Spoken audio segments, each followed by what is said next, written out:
So I'd like to welcome you all. I know some people will be coming in and out. My name is Jeffrey Shaman. I'm a professor at Columbia University. It says up there I'm the director of the Climate and Health Program. I actually am no longer the director of the Climate and Health Program at Columbia because I stepped down and I'm now the interim dean of the Climate School. So same sort of milieu, same work on health I do, but different title, as it were. So it's a pleasure to have you all here. We're having a session here on climate change and public health. I'm going to go on the premise that nobody here denies that climate change is happening. If you do, we can talk afterwards. That's not out in the parking lot. I'm happy to spend 20 minutes talking to you about first principles and why that's happening right now. But given that, we know that the climate system is disrupted, that things are changing, the hydrologic cycle is intensifying, temperatures are warming. We also recognize that it's disrupting a lot of other sectors in the world. And that has to do with our food production, our water security, and certainly human health as well, just to name three. I could go on and on and on, but we have something to get to here. So we're going to talk a bit about some of the issues that are as they're related to public health, and specifically even the pharma industry and the biotech and hospital industries. And I'm going to get underway right now, okay? So I would like to introduce to you my panelists. On my left here is Dr. Gwen Collman.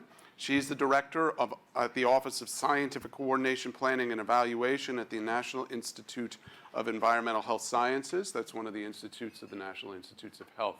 I believe you all would know that. Next, we have Dr. Ruxandra Draghia. She is the global head of global public health research and development at the Janssen Pharmaceutical companies of Johnson & Johnson. And then farthest down on my left, your right, is Dr. Jessica Fanzo. She's a professor of climate and the director of the Food for Humanity initiative at the Columbia Climate School.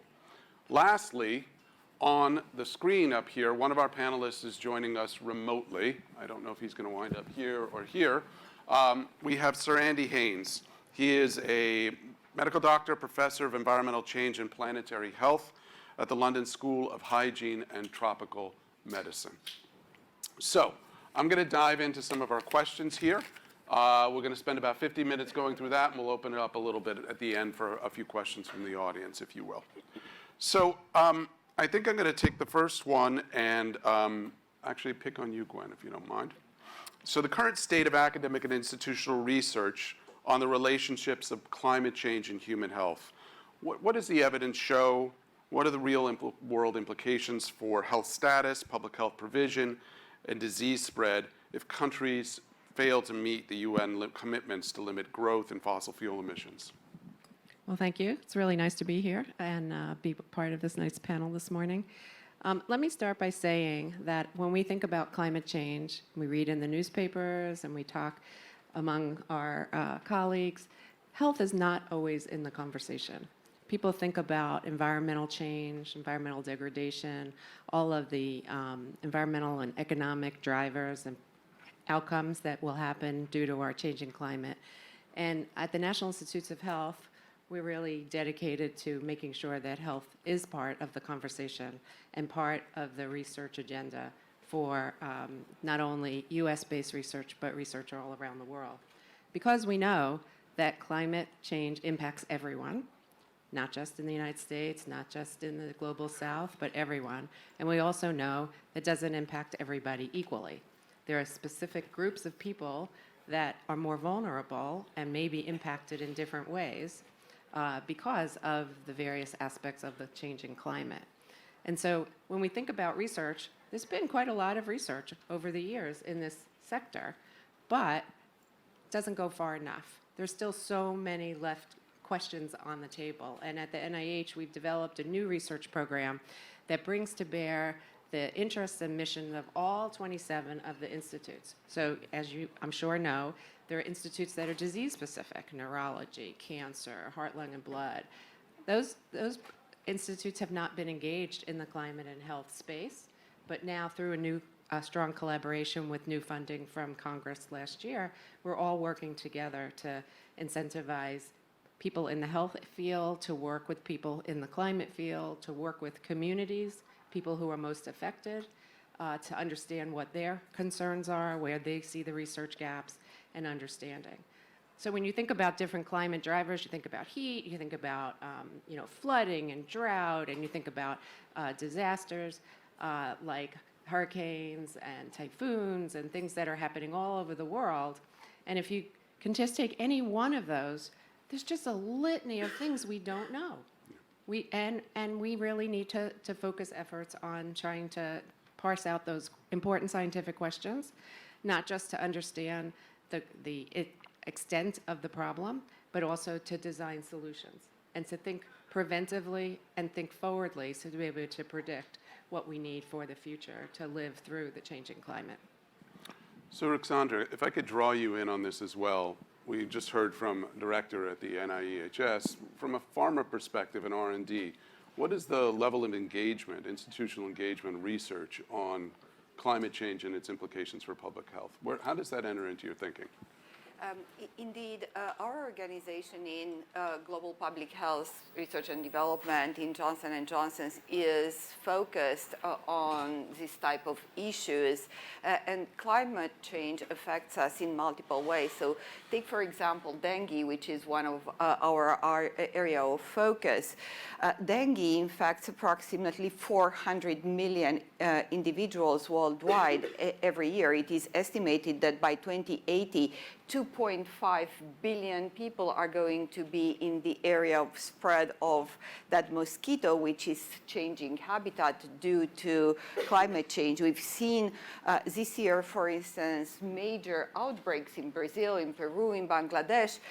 But reading the newspapers a couple of days ago, you have seen the first locally transmitted case in California. On the top of cases transmitted in France and Spain and Florida. So we do believe that this is really up and coming, and we need to be prepared. And the solutions entail a lot of collaboration and partnership between public funders, the industry, like-minded organizations, the regulators. How do we approach this and tackle this problem? So, for instance, for the example that I took, dengue, there are a few vaccines out there. None of them is perfect. It covers something, not everything. There is a mosquito control. We are working on a small molecule antiviral. So we do believe that we really need to be part of this ecosystem in order to succeed together.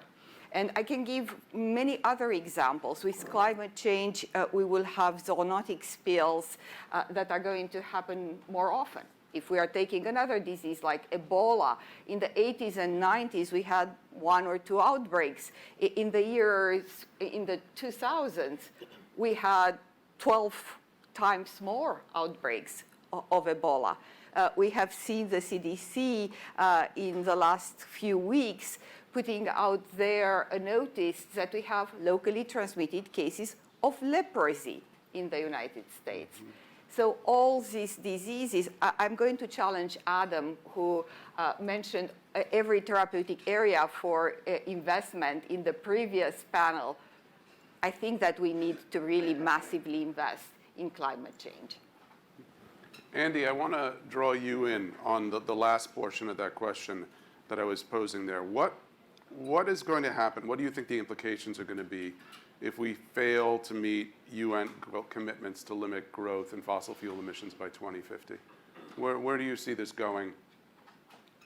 Well, obviously it's pretty worrying. We've already heard about the vast range of health impacts that are likely to occur, and indeed, in some cases already obviously occurring as a result of climate change. So I think we are going to see very widespread exposure to extreme heat, which is having effects on heat-related mortality already. We have pretty good evidence that about a third of the heat-related deaths over recent decades can be attributed to climate change. And that's based on data from a limited number of sites. There's big parts of the world we don't know what's going on, but it's probably worse than that.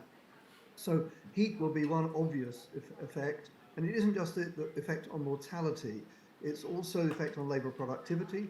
Yep. So as you're exposed to increased heat, you can't work. That drives more people back into poverty. We did a modelling study some years ago, led by a number of colleagues, that estimated that later this century we could see 1 billion people unable to work in the hottest month of the year, and possibly longer than that, at least safely. as a result of extreme heat exposure, and we already know that labour productivity is declining. We know that some groups, as we've already heard, are more vulnerable. So some work we're doing at the moment with colleagues in West Africa is showing that pregnant women subsistence farmers are already exposed to quite severe levels of heat stress. And this is having an effect on the fetus. We're seeing the fetal heart rate increase because the body's trying to maintain the core body temperature, so more blood's going to the skin, less to the placenta, and so on. So that's one. We've heard about infectious diseases, and I agree there's a very wide range of these. Zoonotic diseases, perhaps of particular concern because of our recent experience, and we think that zoonotic diseases will increase because of climate change and combination of climate change and land use change, creating conditions where you can get more transmission from animals to humans. So this is a big concern. But I would also raise, and I think Jessica will come to this in a moment, the concerns we have about the food system and about the potential for increases in undernutrition, including childhood stunting.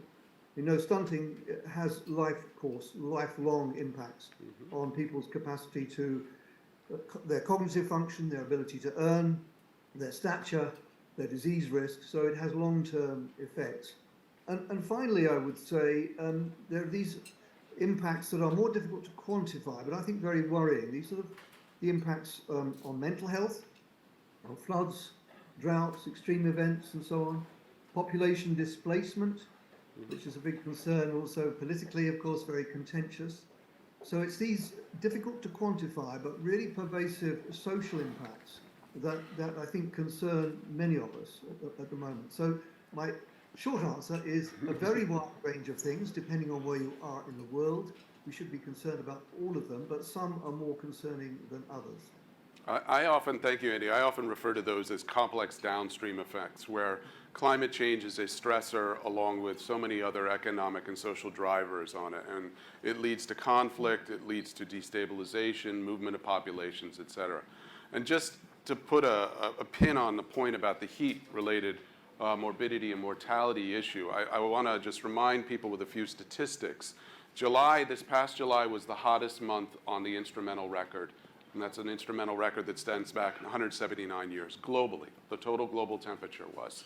It was actually 0.3 of a degree hotter than the next hottest month ever recorded, which is an extraordinary jump up from where we had seen. Now, we are in an El Nino, and we can expect to see some of these jumps, but this was really an unprecedented jump when typically you see it in hundredths of a degree. Give you one other example.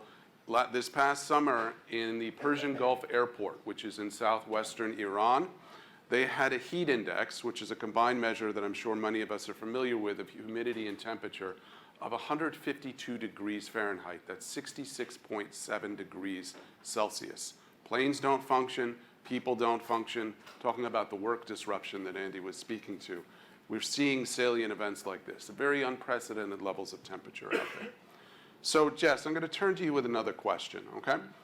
What is the academic NGO community doing to build education, awareness, and preparedness on the harmful effects of climate change?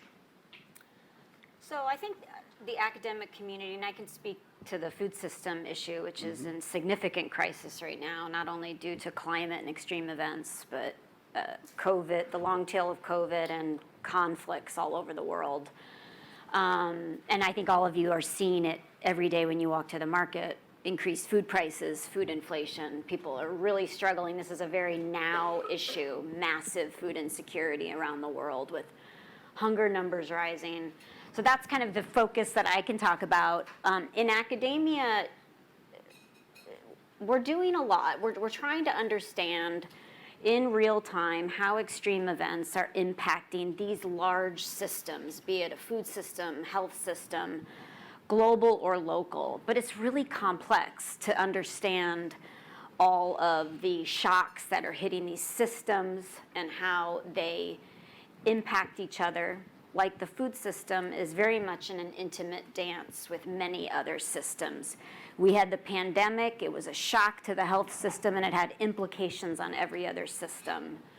The problem that we have in research for better decision-making of policymakers is that we don't get really access to real-time data to be able to say, okay, we have an extreme event that hits the food system in West Africa. what's happening there? How is food moving through that system? What are the implications for people's ability to access a diet?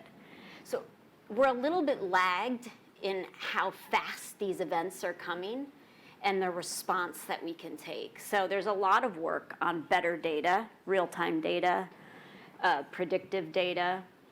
In the nutrition and food space, we already knew pre-pandemic that about 3 billion people could not access a healthy diet. That's incredible, almost half the world. If you've some of you opened the news today, the US has seen an increase in food insecurity this year, just if we want to think about our own backyard. The problem is, Jeff, is that we really lack in the innovation space, and research isn't keeping up, particularly, I think it's different in the health space, but in the food space, we don't have a lot of things to address the nutritional deficiencies like stunting that Andy mentioned. We don't have a lot of tech in the food space beyond everyone's thinking about alt proteins as the replacement of livestock. But there's not a lot of innovation in the food insecurity space. How do we get nutrients to people in times of stress, in times of extreme events? World Food Program is sort of on their knees right now with the burden that they're dealing with food assistance. But there's not really a lot of innovation of how do we get nutritious food to people in these extreme situations. And so we need more investment, tech, innovation, and how do we ensure that the food system stays stable? So Jess, but the awareness of it, is there an awareness gap within political leaders? Is there an awareness gap in the community? What's feeding into this? Is it all yes to everything?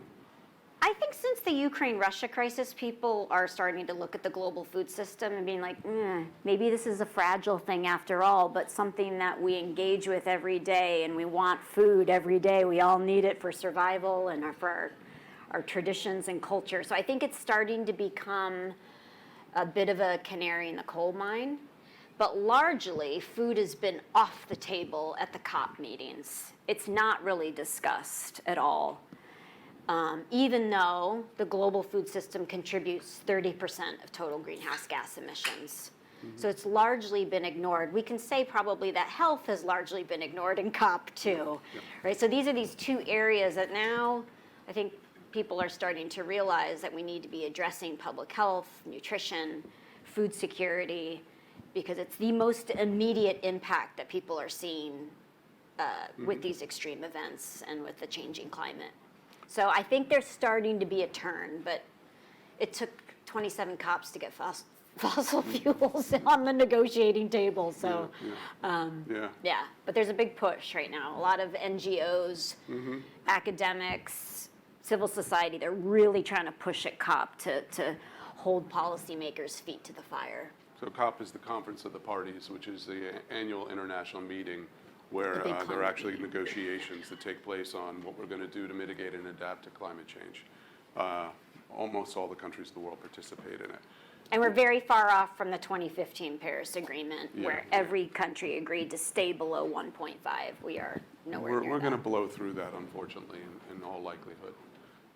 Gwen, getting back to the idea of awareness and education, where do you see the role of academia and even the pharma industry, perhaps, in educating public health professionals, clinicians, practitioners on the health implications of climate change? So first of all, I think that college students, or even high school students, are enormously interested in this. And of course, they have their worries about what their future is going to be like. And many of them are interested in, taking courses of study that could prepare them to be engaged in this work, whether it be research, practice, or, associated work. So, we're seeing in the United States, we're seeing universities take on centers, multidisciplinary centers with funding from their universities to get started here, to bring faculty in.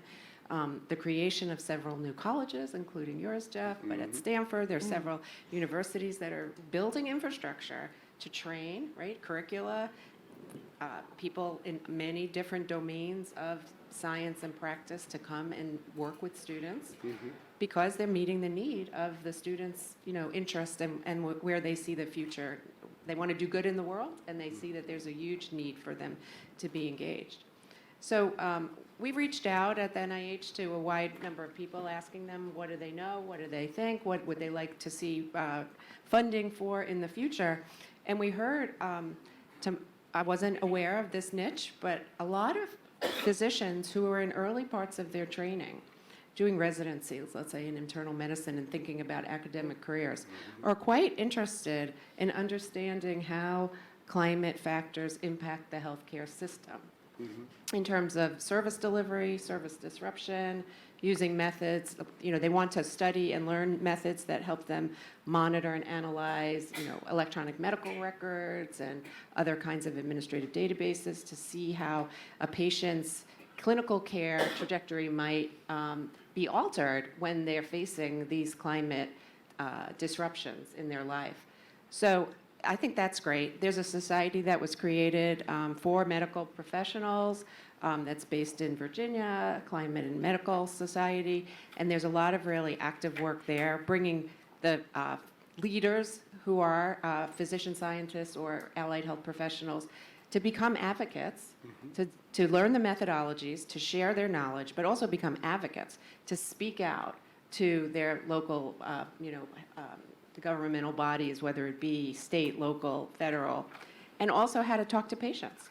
So a lot of resources being pulled together, plain language about what does climate mean, what does climate change mean, what are the warning signs for a variety of different health outcomes, and how do you give that information to the people who are on the front line working with people who are in the health system.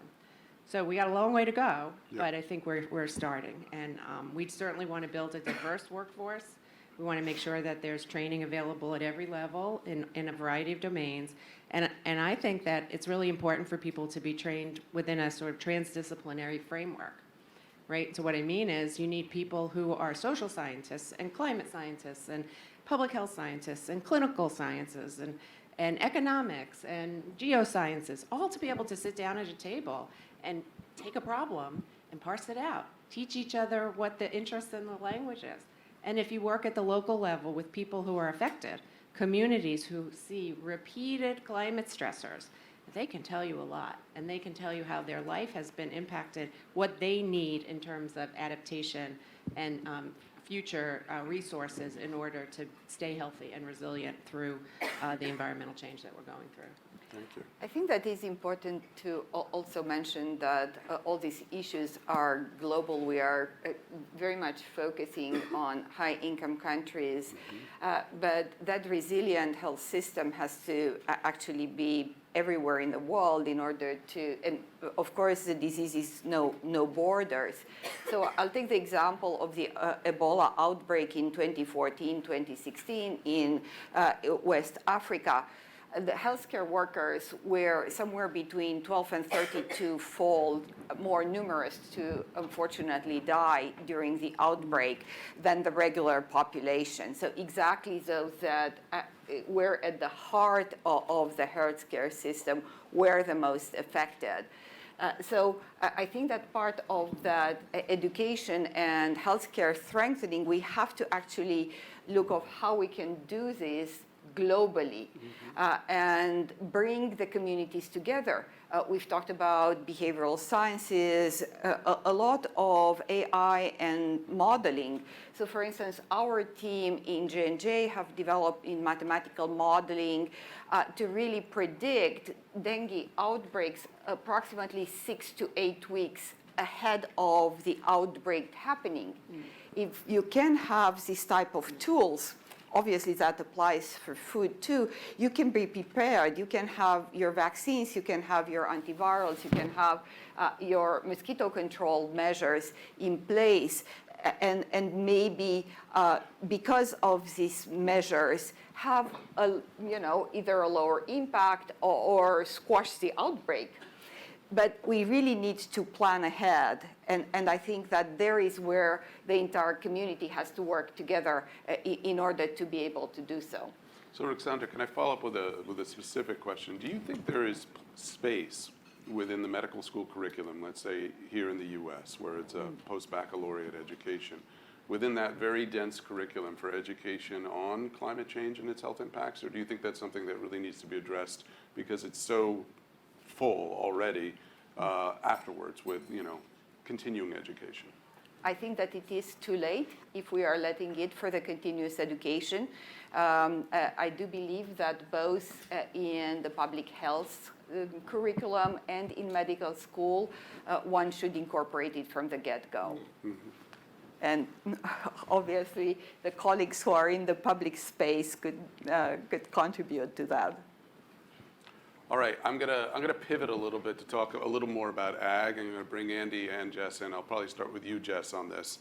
So we hear about researchers finding ways for plants to be able to fertilize themselves, and that discovery may reduce the reliance on fertilizer if it really bears fruit, no pun intended. Are there similar innovations underway to address climate change in the ag industry, and what are some of these? Yeah, I'll lean on Andy on this a bit. I think we need to tread a bit carefully on some of the innovations and technologies and ensure that they bear fruit. And, there's a lot of thought right now about fertilizers because Russia and Belarus produce about 40% of the world's fertilizers. Those fertilizers are in massive shortage and they're very expensive right now. So farmers in sub-Saharan Africa and other places are not planting what they would normally plant because they just can't afford them. So for example, moving towards these more bio or green fertilizers creates some risk. The science isn't quite there yet, and farmers are very risk adverse. People in general are risk adverse. A technology really needs to show through at multiple levels for communities or countries to adapt technologies. We saw it with GMOs, a lot of fear about GMOs. There will be the same with lab-grown meats and people's willingness to eat these foods. We'll see the same thing as these scale up.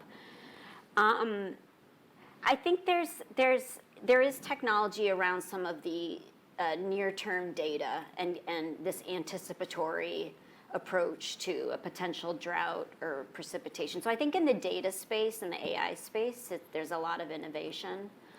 But I think related to innovations across food and getting food to people, we see a lot of potential of renewable energy across supply chains. But that's more mitigation than adaptation. I think we need a lot more innovation and solutions and investment in food beyond just the alt proteins and fertilizer. We need more innovation of where people access food systems and ensuring they get better access. That's really the key piece, and that we're sort of lost in that. We don't have a lot of really creative thinking of how people can get better access to healthy foods. Maybe Andy would disagree with me, but Andy, what are your thoughts? Yeah. I'm totally with you there, Jess. I think this is the big challenge, is really feeding a growing world population within planetary boundaries. That's the big challenge for the next few decades.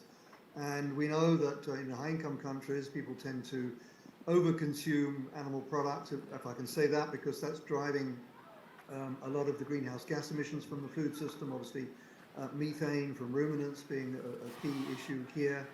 But also we know that land use change is a big driver of biodiversity loss, and probably also contributes to zoonotic disease emergence as well. So we have really quite a dysfunctional food system in which very large numbers of people are lacking access to healthy diets. At the same time, we have 2 billion or more people overweight or obese. So it really is a dysfunctional food system which is not delivering either for humans or for the planet more broadly. And I think there are different types of innovations that we need. One is kind of social innovations, if you like.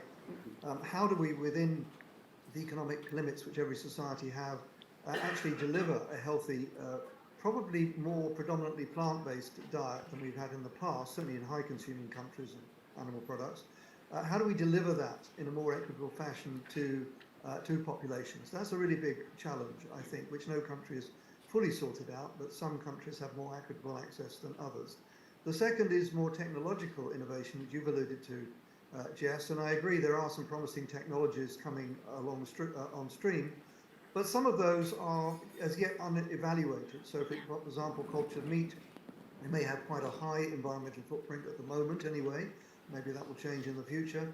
There are other potential innovations like more use of insects, microproteins, chlorella, and so on, which show some potential advantages, but they need to be considered, first of all, in terms of, you said, their acceptability, their cost, and how they fit overall in a healthy, nutritious diet. So these, I think, are key challenges for the future. And I think increasingly we need to integrate adaptation and mitigation. And this is, I think, a consistent issue across the whole of climate change, not just the food system. But we tend to think of adaptation in one silo and mitigation in another. So the adaptation folks are people working on extreme events and disasters and so on.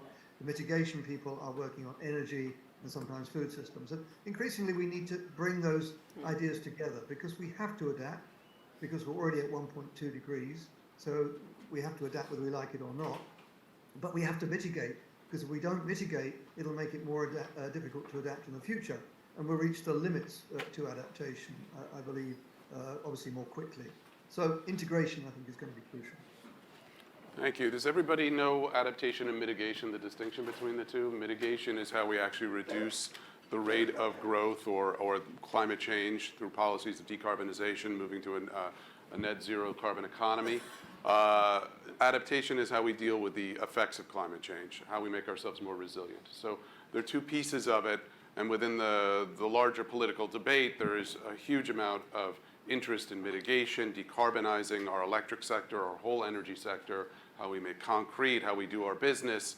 And at the same time, there's a recognition that we're not doing it fast enough and that we're going to have to adapt and figure out how we can actually deal with the effects of climate change and make ourselves more resilient, particularly those more marginalized populations.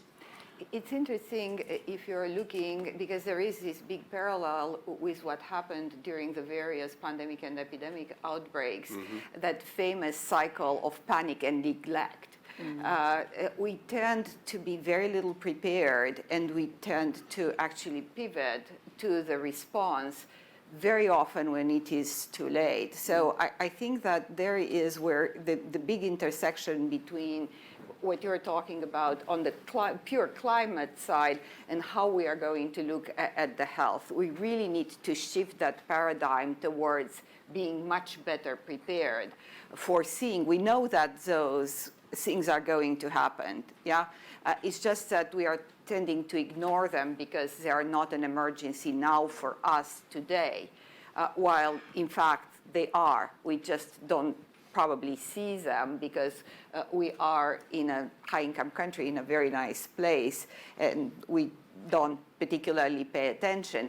So I think that we really need to change the paradigm and think about it like we are thinking about the cancer moonshot or the rare disease moonshot, about those structural investments in the upstream in order to avoid that panic and neglect.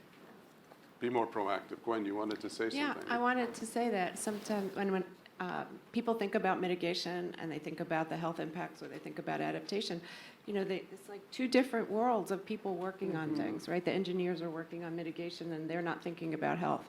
But mitigation strategies and the implementation of them can have huge health co-benefits. And that's a theme that just needs to be elevated so much. Right, that we're not working on mitigation just because we're trying to reach some environmental target.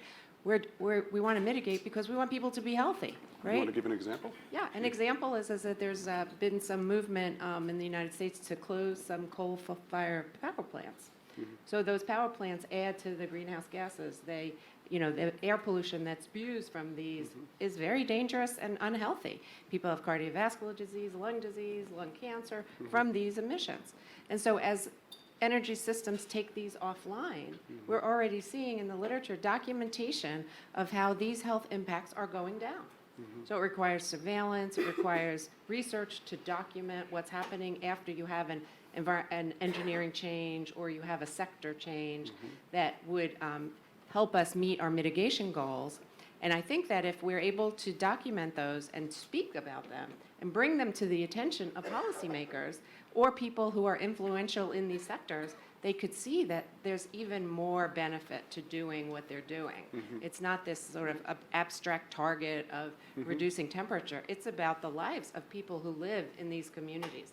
And everybody wants clean air, and we have policies that tell us we could get there, but we need to really link these strategies together so people really appreciate them. And the history in the U.S. of regulatory frameworks has shown enormous reductions in sulfur dioxide, nitrous oxides that have exceeded targets, but not always has the health data been linked to actually the accomplishments that have been affected in reducing emissions, right? That's often something that is an afterthought.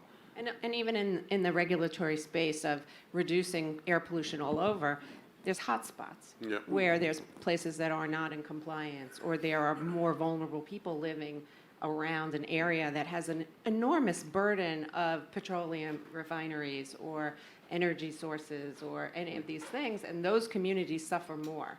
And so then when you think about the climate, it's just a multiplier of problems that are already there, and it makes the attaining the health targets that we're looking for even harder to do. Jess, you were going to say something? Well, I think this is a really important message that's coming out from the panelists, that's the key, is that it's messaging that if you invest in climate, whether it's adaptation or mitigation, and you're speaking to a government or a private sector entity, in the end, it will save you more. You are putting off a potentially very expensive situation. I mean, already, Jeff, as you know, what we have on the table to transform the energy sector, the way we transport ourselves, the way we build buildings, the entire food system, this is massively expensive. But if you position it that, well, you're going to have a healthier population, it's going to cost you a lot less downstream. That is a much more important argument, I think, for governments and private sector than we want to stay below 1.5, because that seems so far off still, and is exactly what you were saying. If people aren't feeling that in the immediate term, it's kind of out of sight, out of mind. But if you really kind of pitch it as an economic argument, I think it goes a lot further. Already, high-income countries are being asked to pay for losses and damages from low and middle-income countries who are right now suffering and having to adapt. That is already an incredibly expensive bill. So how do we avoid that bill getting bigger and bigger and bigger? So Changing the conversation from being a cost to being an investment. Exactly. An investment in the next generation, in the health of the population. So I'm going to be a little cynical here. I guess it's my chair prerogative to do so. But in 2014, towards the end of the Obama administration, they were trying to find levers that would actually pull on public opinion, and move the needle forward on addressing climate change. And they brought health into the conversation. And it didn't go anywhere. They thought, all right, people care about the pocketbook, that's what they vote by, and their health, number two. It didn't move as much as they thought, and it stagnated. Obviously, we had change of administration, different priorities, another administration now. And Andy, how do we get? Is health capable of elevating the climate change, the need to be proactive about climate change? What's your vantage of it? Are you optimistic, cynical? Where are you? Where do you sit? Well, I hope I'm a realist. I think health can contribute, but as you said, it can't carry all the heavy lifting by itself. I think it can contribute to creating the argument that if we act soon, we can protect our health from the worst ravages of climate change, but also, as we've heard compellingly, can also bring near-term co-benefits from cleaner air, more healthier food, more sustainable transport systems, and more physical activity, and so on. However, as you say, those arguments by themselves may not be absolutely decisive. They contribute to the kind of change in the policy environment. And there have been a number of recent studies that have shown that in many countries actually having a more positive discourse, emphasising the health benefits of moving towards a net zero carbon economy can be probably a more effective way of communicating than saying that, you know, we're just doom and gloom and we're all basically heading into a climate crisis, which may be true, but doesn't necessarily motivate change. So I think we need both. We do need, obviously, some of the doom saying, but we also need a positive message about how we can create a more sustainable economy, which will be better for your health and the health of your children and your loved ones than the current economic structures that we have. And if I can just briefly advertise the work of our Pathfinder Commission, which will be reporting in the Lancet on November the 21st, we've reviewed all the world literature on these healthcare benefits of mitigation in these different sectors, and we'll be reporting on a summary of our findings, really emphasising that there are many positive messages that we can bring forward. And I think that is important in changing some of the discourse. Of course, there are trade-offs as well. And one of the things we've seen recently is there been a backlash against some of the policies because they've been implemented in a way in which the more disadvantaged people have to bear the burden of some of the costs. We've seen it, for example, in France with the Macron policy of penalising poorer people, low-income people who are often driving more polluting vehicles. And that's really a bit of a wake-up call. So when you're implementing climate mitigation policies, you need to think about the pushback. You need to think who's going to be disadvantaged by this, what could be the trade-offs, and you need to really configure your policy in a way which will get more public support. I think that's a really important policy message, which sometimes is not heeded by policymakers. And that's some of the complexities of being proactive about this. It's very, very challenging in a world where there's so many competing interests. So we're not going to pull any one lever is what I'm really hearing. So if we were to take this specifically to the healthcare industry and even to pharma and biotech, the healthcare industry contributes about 10% of the carbon footprint that we're putting out in the world right now.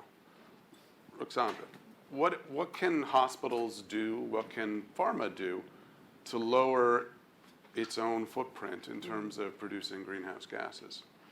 So I cannot speak on behalf of the entire industry, but I can speak on behalf of Johnson & Johnson.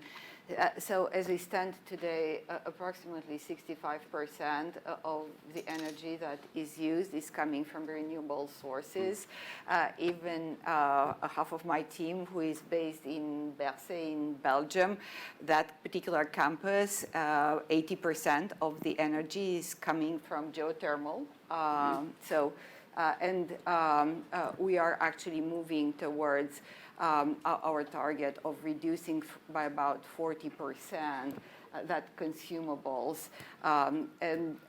Of course, again, I cannot speak for the industry, but I think that each and every one of us and the different pharma companies have their own initiatives. They are actually tabulated in the Health for Humanity report, for instance, and they're very diverse. We were just speaking about the carbon footprint of travel. Mm-hmm. Yeah, that's extraordinarily important. And again, I don't think that we have a cookie cutter, but everyone is going to do whatever needs to be done to address those targets. Gwen, what do you think within NIH? Where do they situate themselves on trying to reduce the footprint of biomedical research and clinical work?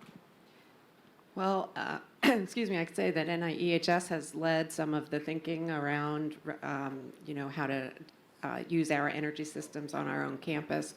We have the first net zero warehouse in the federal government built on our property. We're using a variety of strategies for renewable energies and purchasing different incentive programs, compostable work. I mean, things that people are doing everywhere. We've tried to, walk the walk and live the talk down at NIEHS. The clinical center on the NIH campus is thinking about these kinds of things. The other thing we're thinking about is, how do we think about this for the extramural research community, mm-hmm. right? What kinds of strategies that would come along with the terms and conditions of grants would move the needle on some of these issues? And at the the Department of Health and Human Services, they actually have a huge focus. Admiral Levine, who is the Assistant Secretary for Health, has launched programs. A new Office of Climate Change and Health Equity is up and running, and they're focusing on the decarbonization of the healthcare system through a pledge system right now, asking major health systems to sign a pledge to understand their carbon system output, to focus on sustainability, and to set their own goals and targets. And it's a voluntary thing, but there's, I think, peer pressure here in the various sectors, as there can be leaders and influencers in pharma, in healthcare systems. I think others can follow along. And you don't have to change everything to make progress. Small changes add up to larger changes within larger changes, and the more groups, companies, individuals who do these things, obviously we can make big changes in our environmental profile. Fantastic. I think I'm going to push on that in one way, which is that, on a college campus, there's a lot of 20-year-olds who are idealistic, and that's the way they should be, of course, and they really want to see change now. They see the urgency of this situation, and it is an urgent situation. The climate system seems to be accelerating. When they did the first Intergovernmental Panel on Climate Change report, they had a whole range of projections in the climate models, and some of the critics poo-pooed how extreme the upper levels were. We've been hewing to the upper level the whole time, and there's increasing evidence, such as the warming in July I talked about, that the rate of increase of climate change is increasing itself, so that we're going to see the impacts even faster and faster. And we've already baked in a lot of impacts that we've yet to have manifest. That is the impetus behind wanting to cap it at 1.5 degrees Celsius, which seems highly unlikely right now. And so there's an urgency to do things now that is very, very compelling, and at the same time, it's an overwhelming problem, in the sense that we need all the major international actors to cooperate, and that's a very difficult proposition in our world today. And it requires enormous investment in multiple sectors. As technology changes, as social acceptance of the problem changes, some of this transition will be a little easier, but there's often a lot of individual and collective cognitive dissonance about trying to actually do something about it, because it seems like an overwhelming issue, not just for health, but in general. Ruxandra, you talk about Johnson & Johnson having a very proactive profile for this. Obviously, as a pharma company, you have the resources to invest and do the right thing and do social good that way. Do you see that across the sector? And what about the smaller companies that are starting up that may not have the resources to make that happen? We had a very interesting panel that preceded our panel, and it was all about investment. I do believe that here we are talking about a system where the carrot and the stick can actually be very useful, be it for public funders, being for institutional investors. If part of that particular investment, including public grants, you would have some of the measures that we were talking about, some of these climate-related changes that would be embedded. Like we had, those grants evolved dramatically in the last 20 years, isn't it? About disclosure, about the sharing of the data, about inclusion in clinical trials, et cetera, et cetera. I think that we are at the moment where climate can be that next add-on that would start to enter into the psyche of everyone and drive it. And obviously that would create a virtuous circle of positive feedback that could help. Fantastic. All right, I would like to open it up for questions from the audience. You're right in front of me. You raised your hand quickly. I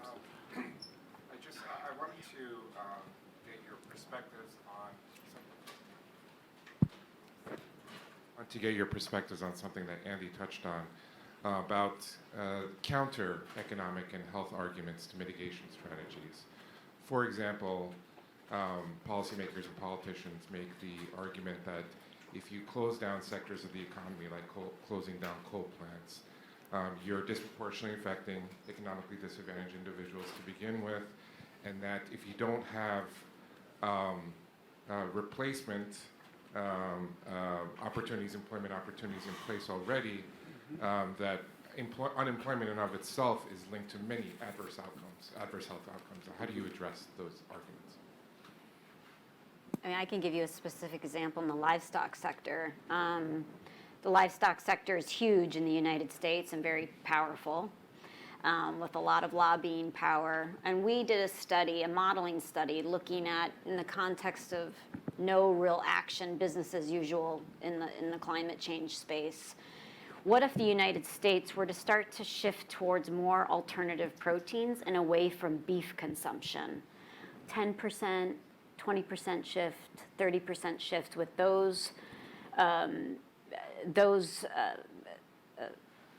with the downsizing of the livestock sector, investments into other places and subsidies from governments going into other subsectors, other animal sectors, chicken, aquaculture, the alt protein space.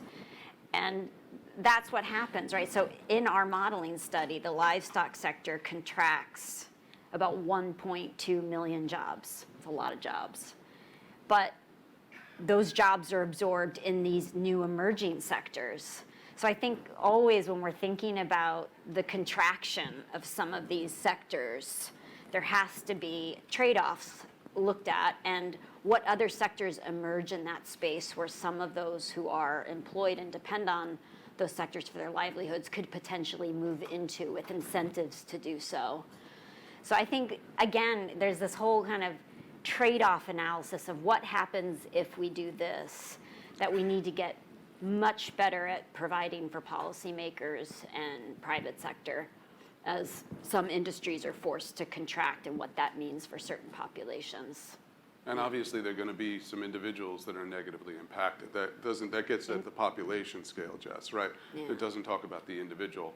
I think, but health also requires an overarching view of it. If you're talking coal miners, and specifically, I'm going to pick on your example, it's a very unhealthy occupation to begin with. So whether it's a health benefit or a health deficit, you'd have to map it against all the parameters that you're talking about, what's happening to these individuals. Yes? I have to say, well, first of all, I'll confess my background and master's degree is in natural resource management, so I've tracked a lot of this and actually gave up on it. And was disheartened, so I hope these younger people don't do that. But my point is, as I'm hearing you speak, I think of, I don't know if all of you know of Paul Ehrlich, who wrote a seminal work in 1968. Fortunately, I wasn't quite born then, not that old. And he did projections of exponential population growth, and it was called the bomb because it's a bomb, right? And the impact on the environment. So now let's fast forward, and we have a lot of researchers tracking potential patterns of climate migration. And it seems to me that if we've got this very large populations of people concentrated in different areas, and I like the fact that you were saying you're talking about a resilient healthcare system. Are there preparations, or do you see in modeling and forecasts about how healthcare systems and the infrastructure can accommodate what could be very quick, sort of fast switches that turn when people migrate? And who gets left behind, and the mobility of the healthcare workers who may want to migrate. Anyone? Well, I don't think that we can solve all the problems here. I can give another example. So for instance, at Johnson & Johnson, we have been involved for about 135 years in supporting healthcare workers, including in the Global South. So for instance, in Global Health, we do have a fellowship program bringing healthcare workers. We train the communities, we build the clinical trial sites or, the interventions. So I would say it is a mitigation, but at the site rather than actually waiting until those populations are displaced. I know it's a very small piece and it has to be part of a bigger ecosystem, but they are very good examples and lessons learned that we can use to build exactly what you're saying, more resilient systems. Great, and I think you said that too. I took Yeah. care of that. Thank you. Andy, did you have anything to add to that? Well, just a couple of quick comments. Just first of all about the coal example, which is an important one. I used to work in the coal mining community as a young doctor, so I've seen at first hand the impacts of abandoning a community whose work is apparently no longer valued.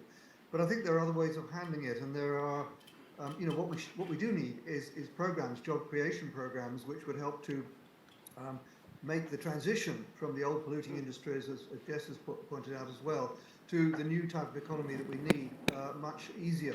So, for example, in the UK, I don't think it's in the plan process, but some of the offshore gas, for example, workers are now employed in the offshore wind industry. It's created about 32,000 jobs, something of that order.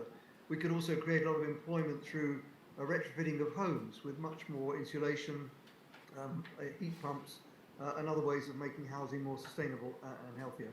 So I think this requires some government action, intelligent action to make this happen, but it is feasible. And many studies have shown that we can actually provide clean, healthy occupational opportunities in transitioning to the net zero economy. The second point about population is an important one.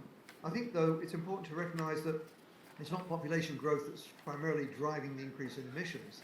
Most of the emissions come from a relatively small proportion of the world's population. The top 10% of emitters are responsible for nearly 50% of CO2 emissions, for example.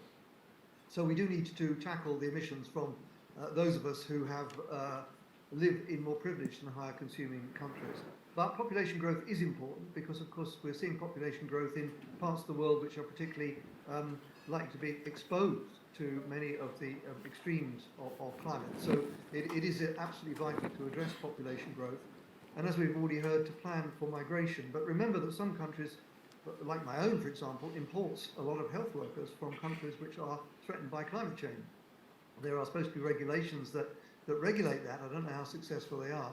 But increasingly, but we are benefiting from some of the medical and health migration that we're already seeing. And I think the quid pro quo for that ought to be we invest more in the healthcare systems of those countries from which we take healthcare workers. But to my knowledge, that's not happening sufficiently at the present time. So I do think it's in our enlightened self-interest to invest more in creating more sustainable healthcare systems as part of the kind of climate justice issue that I think is increasingly coming to the forefront in climate change negotiations. Thank you. Thank you, Andy. All right, with that, I think we've come to the end of our panel. I want to thank the panelists. I want to thank you, the audience here. I